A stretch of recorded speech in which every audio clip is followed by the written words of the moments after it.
मेरे प्रिय छात्रों, आज हम लोग क्लास 10th के हिंदी से पाठ 3 भारत से हम क्या सीखें के महत्वपूर्ण वस्तुनिष्ठ प्रश्नों को देखेंगे। तो पहला प्रश्न है, यूनान व रोम के संपूर्ण साहित्य से कहीं अधिक विशाल है। तो इसका सही आंसर है ए, संस्कृत भाषा और साहित्य। दूसरा प्रश्न है, स्वामी विवेकानंद को वेदांतियों का वेदांती किसने कहा है। तो सही आंसर है ऑप्शन ए, मैक्स मूलर।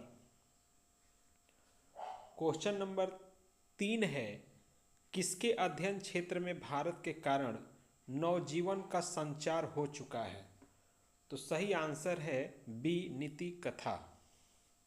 प्रश्न 4, भारत से हम क्या सीखें के लेखक है।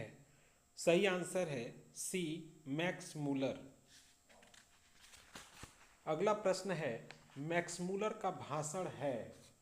तो इसका राइट आंसर है बी, भारत से हम क्या सीखें। क्वेश्चन नंबर 6, मैक्स मूलर की दृष्टि में सच्चे भारत के दर्शन कहाँ हो सकते हैं। तो सही ऑप्शन है ए, गांव में। मैक्स मूलर ने कठ और केन उपनिषद, हितोपदेश तथा मेघदूत का अनुवाद किस भाषा में किया। तो सही आंसर है सी, यानी German. Question number 8, general Cunningham थे। तो सही आंसर है डी, यानी पुरातत्ववेत्ता। क्वेश्चन नंबर 9, हितोपदेश और मेघदूत का जर्मन पदानुवाद किसने किया है। तो मैक्स मूलर ने। क्वेश्चन नंबर 10 है कि वारेन हेस्टिंग्स को दारिस नामक सोने के सिक्के से भरा घड़ा कहाँ मिला था। तो सही आंसर है सी, यानी वाराणसी में। क्वेश्चन नंबर 11 है कि सर विलियम जोन्स ने भारत की यात्रा कब की। तो सही आंसर है डी, यानी 1783 ईस्वी में। 12वां प्रश्न है कि भारत से हम क्या सीखें। पाठ में नए सिकंदर विशेषण किसके लिए प्रयुक्त हुआ है। तो सही ऑप्शन है सी, युवा अंग्रेज अधिकारियों के लिए। क्वेश्चन नंबर 13 है, मैक्स मूलर के मास्टर कौन थे। तो ऑप्शन सी सही है, रविंद्रनाथ टैगोर। 14वां नंबर प्रश्न, भारत से हम क्या सीखें किस साहित्यिक विधा में है। तो सही आंसर है बी, यानी भाषण। कौन सी भाषा सभी भाषाओं की अग्रजा है। तो सही आंसर है सी, यानी संस्कृत। सभ्यता और संस्कृति के विकास क्रम के साथ ही भारत में विकसित होते जा रहे हैं। क्या विकसित होते जा रहे हैं। तो सही ऑप्शन है सी, मतांतर। प्रश्न 17, शाहनामा का रचना काल है। तो शाहनामा का रचना काल है 10वीं से 11वीं सदी। 18वां प्रश्न, पारसी किस धर्म को मानते हैं। तो सही आंसर है सी, जरथुष्ट्र धर्म। 19वां प्रश्न, विशाल भारत संपत्ति और किस चीज की खान है। तो सही आंसर है बी, यानी प्राकृतिक सुषमा की। 20वां प्रश्न है, संस्कृत भाषा और यूरोपियन भाषा का तुलनात्मक व्याख्यान किसने दिया। तो सही आंसर है ऑप्शन ए, मैक्स मूलर ने। मैक्स मूलर का जन्म कहाँ हुआ। तो मैक्स मूलर का जन्म हुआ था डेसाउ, जर्मनी में। मैक्स मूलर के पिता का नाम क्या था। तो मैक्स मूलर के पिता का नाम था विल्हेल्म मूलर। क्वेश्चन नंबर 23, किसे वाराणसी के पास सोने के सिक्कों से भरा एक घड़ा मिला था। सही आंसर है ए, वारेन हेस्टिंग्स।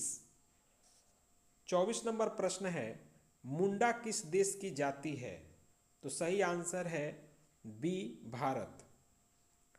25वां प्रश्न, संस्कृत का अग्नि शब्द लैटिन के किस रूप में मिलता है। तो 25 का सभी आंसर है सी, यानी इग्निस। 26वां प्रश्न है, नृवंश विद्या का संबंध किससे है। तो सही आंसर है डी, यानी मानव विज्ञान से। 27 नंबर प्रश्न है, प्रत्न मानव का अर्थ है। तो सही आंसर है सी, यानी प्राचीन मानव। हक्कर्स थे, हक्कर्स थे, तो इसका सही आंसर डी है, यानी यह वनस्पति वैज्ञानिक थे। प्रतन्य युग का अर्थ है, तो इसका सही आंसर है ए, यानी प्राचीन युग। दारिस क्या है, यानी दारिस क्या है, सही ऑप्शन है सी, मुद्रा का एक प्राचीन प्रकार। महारानी विक्टोरिया ने नाइट की उपाधि प्रदान की मैक्स मूलर को। अगला प्रश्न है, लिपजिंग विश्वविद्यालय में मैक्स मूलर ने किस भाषा का अध्ययन किया? तो सही आंसर है सी, यानी संस्कृत का। जनरल कनिंघम का संबंध किससे है? ये एक पुरातत्ववेत्ता थे, यानी पुरातत्व से इनका संबंध था। दारिस नामक सोने के सिक्का का घड़ा कहाँ मिला था? तो वाराणसी में। प्लेटो का संबंध किस देश से है? तो प्लेटो का संबंध यूनान से है।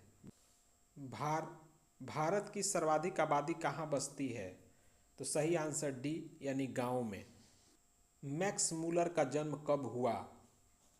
सही आंसर है डी, 6 दिसंबर। प्लेटो और कांट थे महान दार्शनिक। 39 नंबर प्रश्न है, तमिल,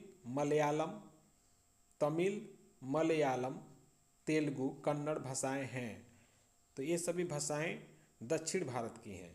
मैक्स मूलर ने ...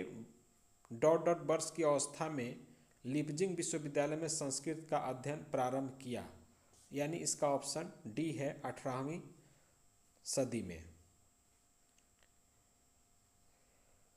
तो इस तरह यदि हमारी वीडियो आपको अच्छी लगी तो आप हमारे चैनल को सब्सक्राइब करिए, लाइक करिए। पूरी वीडियो देखने के लिए आपका धन्यवाद।